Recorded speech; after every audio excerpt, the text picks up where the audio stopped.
la vida del reino. Esta serie de enseñanzas son importantes porque a través de ellas aprendemos realmente qué es lo que significa el reino de Dios, porque nosotros hablamos del reino de Dios y decimos que este pasado domingo nos hablaba la Escritura, el Señor a través del evangelista Walter Aquino, donde el Señor nos decía en el libro del Apocalipsis que el Señor nos hizo ¿qué cosa a nosotros? Reyes y sacerdotes para Dios su Padre. Es decir, somos reyes y somos sacerdotes. Yo no sé si están atendiendo. Somos reyes y somos sacerdotes. Ahora, para poder ser reyes, ¿qué necesitamos? Necesitamos un reino. Y eso es lo que realmente es donde nosotros queremos entrar.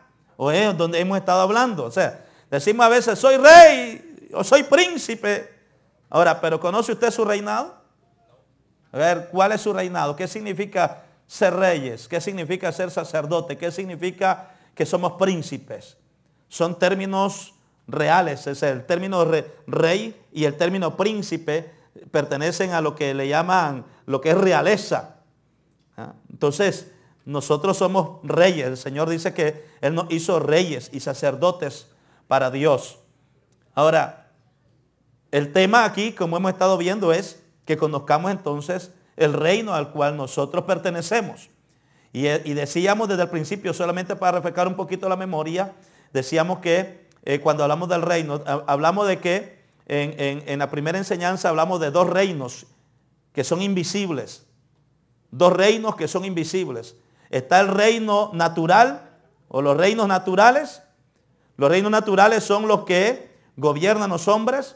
El reino natural es del cual nosotros somos parte, que se puede tocar, que se puede escuchar, que se puede ver, que es tangible. Ese es el reino natural. Pertenecemos a un reino natural donde podemos comer, alimentarnos, sentir, percibir, etcétera. Pertenece a lo natural. Ahora, pero a la misma vez pertenecemos a un reino espiritual. Y decíamos hablando de reino espiritual, hablamos que hay dos reinos que son invisibles. Está el reino de Satanás y está el reino de Dios. El reino de Satanás lo gobierna el mismo Satanás a través de sus demonios y los ciudadanos del reino de Satanás son todos aquellos que todavía no han entregado su vida a Cristo.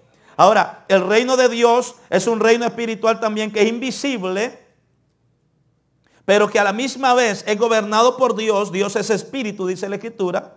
A Él nadie lo ha visto, pero sabemos que Él es real. Entonces, Dios es quien dirige este gobierno espiritual, este reino espiritual de Él. Y está dirigido por el Padre, el Hijo y el Espíritu Santo. Y los ciudadanos de ese reino somos nosotros los que hemos aceptado un día a Jesucristo como su Señor y su Salvador. Y parte de ese reino espiritual de Dios también son los ángeles.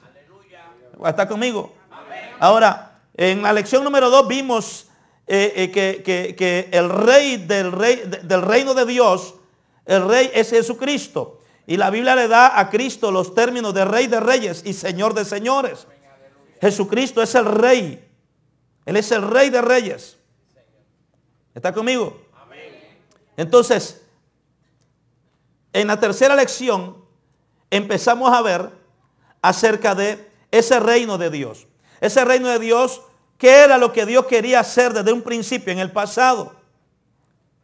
¿Qué es lo que quiere hacer, qué es lo que está haciendo en el presente y qué es lo que quiere hacer o qué es lo que viene para el futuro? Amén. Entonces,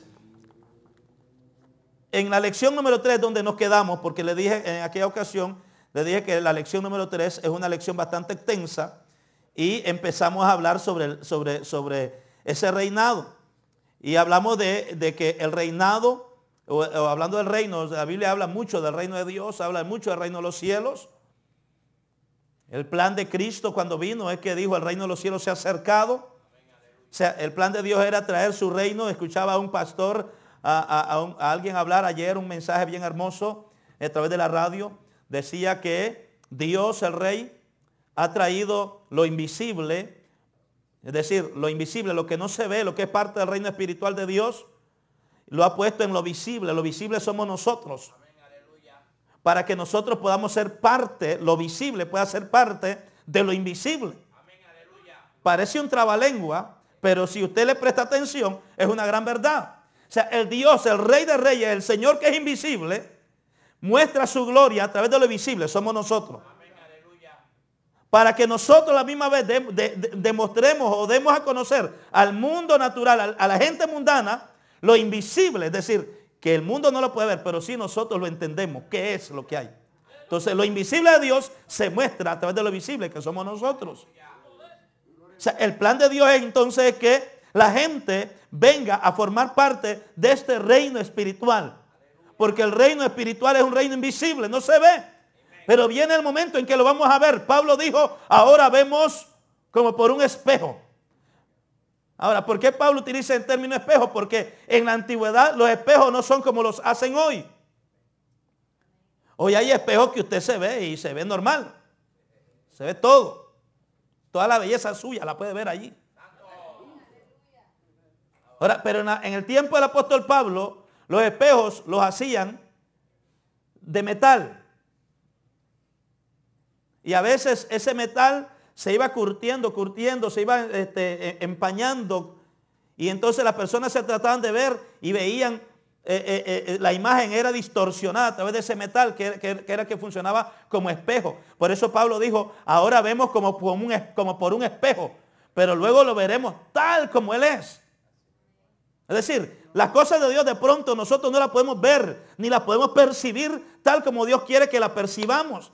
Ahora nosotros entendemos que es así por fe. Ahora, pero vendrá el momento en que la veremos tal como es todo. Yo no sé si me está entendiendo, pero ahí vamos a ir. Desde el principio Dios quiso traer su reino a la tierra. Y le decíamos en la última lección que di, la última vez que di, antes de viajar a Nicaragua, dijimos que Dios traslada su reino a la tierra. Lo pone acá. Establece un reino, establece lo natural y pone al hombre para que el hombre ejerza reinado. Le da señorío, le da todos los poderes. Amén. Le da toda la autoridad para que el hombre gobierne. Pero el problema es que decíamos que el hombre que falló en el propósito que Dios le había establecido. Entonces al fallar el hombre, entonces Dios todavía no se rinde, porque nuestro Dios no se rinde. Entonces dice, como me falló el hombre, entonces ahora voy a escoger una nación. Y escoge a la nación de Israel. Para que la nación de Israel diera a conocer los propósitos de Dios al mundo entero. Pero el problema es que la nación de Israel también falló. Entonces, por eso es que Dios en el Nuevo Testamento entonces envía a Jesús para que Jesús venga a establecer el reino a la tierra entre los hombres. ¿Cuántos alaban al Señor?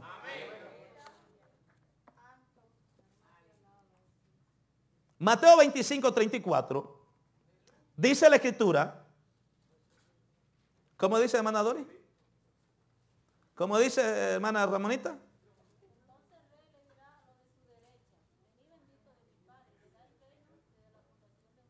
Que ha sido preparado para vosotros desde la fundación del mundo. Entonces el rey, ¿quién es el rey?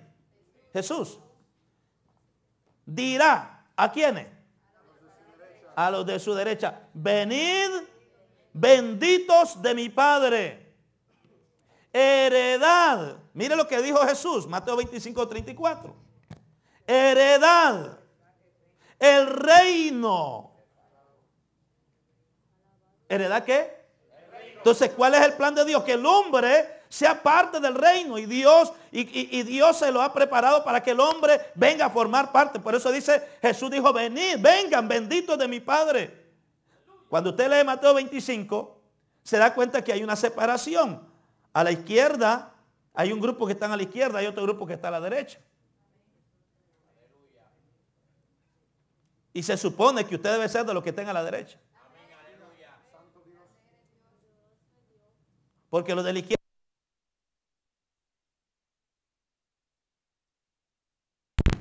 Amén. No se asuste, no se asuste.